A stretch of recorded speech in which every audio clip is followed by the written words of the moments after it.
పాలన, సుపరిపాలన, పేదవాళ్ళకి కష్టాలు లేకుండా వాళ్ళ ఖర్చులు తగ్గించి ఆదాయం పెంచి వాళ్ళని ఆదుకునేది సరైన ప్రభుత్వం. ఇది పేదల ప్రభుత్వం కాదు, ఇది పేదల రక్తం తాగే ప్రభుత్వం. ఇది ఇంకో పక్కన నేను ఆ రోజు చెప్పాను, ఊరూరు చెప్పాను, ఈ జగన్మోహన్ రెడ్డి వస్తే పోలవరం ఆగిపోతుందని, అమరావతి నిలిచిపోతుందని చెప్పాను. చెప్పానా లేదా అని మిమ్మల్ని అడుగుతున్నా. ఈరోజు పోలవరం గోదావరిలో ముంచేశాడు, అమరావతిని చెడబట్టాడు. దీనివల్ల రాష్ట్ర సంపద నాశనమైంది, మనం ఇబ్బందుల్లో పడ్డాం.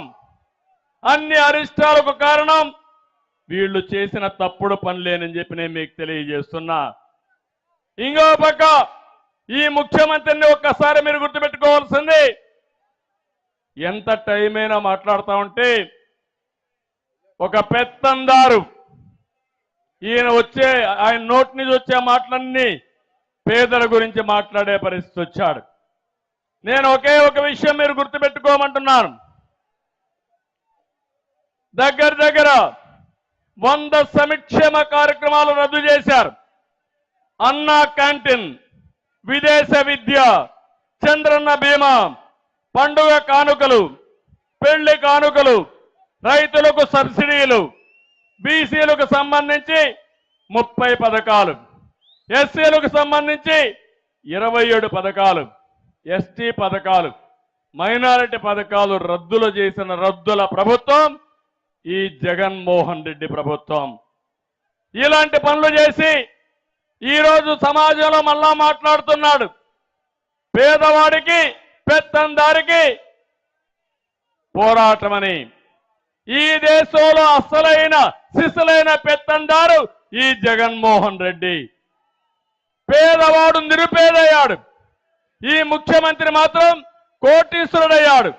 దేశంలో అందరి ముఖ్యమంత్రుల కంటే అత్యంత ధనిక ముఖ్యమంత్రి ఈ జగన్మోహన్ రెడ్డి అని చెప్పి నేను మీకు తెలియజేస్తున్నా.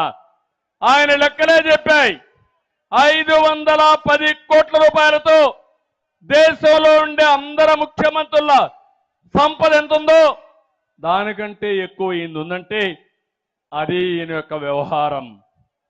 జగన్ ఒక రాజకీయ వ్యాపారి. అధికారం అంటే అతనికి ఒక దోపిడీ.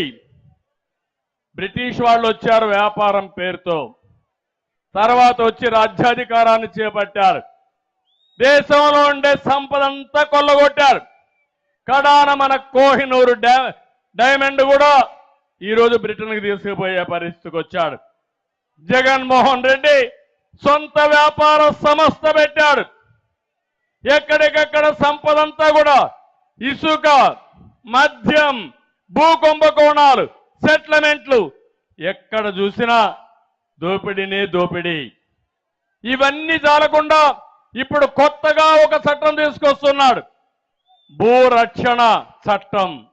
అది భూరక్షణ చట్టం కాదు, భూభక్షణ చట్టం.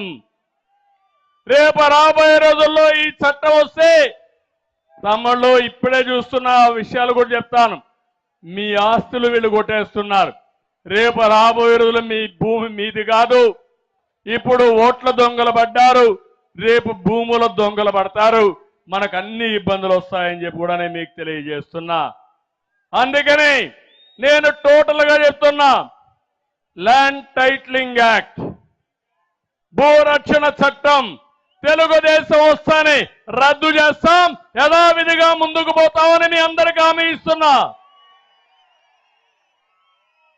దుర్మార్గుల చేతుల్లో టెక్నాలజీ ఉంటే అత్యంత ఏమి బాధ లేదు. మీ భూమి పక్కన 22A అని ఒక్క లెటర్ రాస్తే ఇంకా నీ భూమి పని అయిపోయింది. ఇది గవర్నమెంట్ భూమి అయిపోతుంది ఒక్క దాంతోనే. దానిపైన నువ్వు అప్పీల్ కూడా పోవడానికి వీలు లేదు. నేరుగా హైకోర్టుకు పోవాలి. ఎంతమంది హైకోర్టుకు పోతారని అడుగుతున్నా. ఇలాంటి పనికి మాలిన పనులన్నీ చేసే పరిస్థితికి వచ్చారు. మళ్ళీ ఈరోజు మనం చూస్తున్నాం, మళ్ళా కొత్త డ్రామా వేస్తున్నాడు. నిన్న మొన్న మీరు చూశారు, మీ బిడ్డ అంటూ ఎన్నికల ప్రచారానికి వస్తున్నాడు.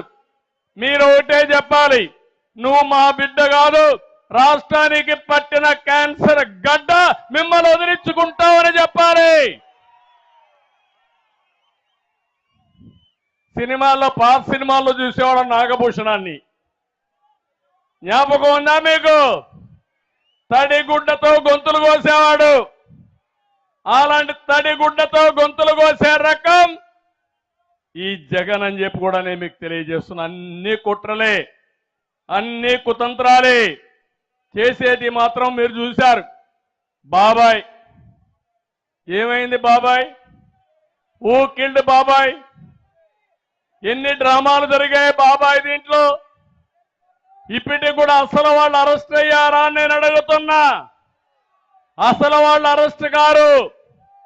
కడాన మీరు చూస్తే ఆయన కూతురు, ముఖ్యమంత్రి చెల్లెలు, ఆవిడ మీదనే కేసులు పెట్టారు. సిబిఐ పైనే కేసులు పెట్టే పరిస్థితికి వచ్చారు. ఏమనాలి వీళ్ళని అడుగుతున్నా అంటే, అడిగే వాళ్ళు లేరు, ఏం చెప్పినా నమ్మతారు, దౌర్జన్యం చేయాలని చేసే పరిస్థితికి వచ్చారు. నిన్నే చూశారు కోడి కత్తి సీను. ఏం తమ్ముళ్ళు, ఆ కోడి కత్తి సీను ఏమయ్యాడు ఇప్పుడు? ఎన్నేళ్ళయింది?